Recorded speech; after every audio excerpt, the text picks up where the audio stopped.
Now we are about to depart and bid a kind farewell to our native land.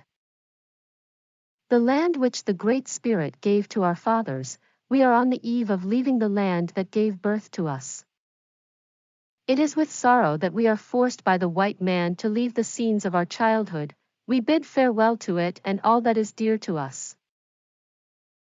When the time comes to die, do not be like those whose hearts are filled with the fear of death. So when their time comes, they cry and pray for a little more time to live their lives again in a different way. Sing your death song and die a hero going home. The land is sacred. These words are the core of your being. The earth is our mother, the rivers our blood. Take our land and we die.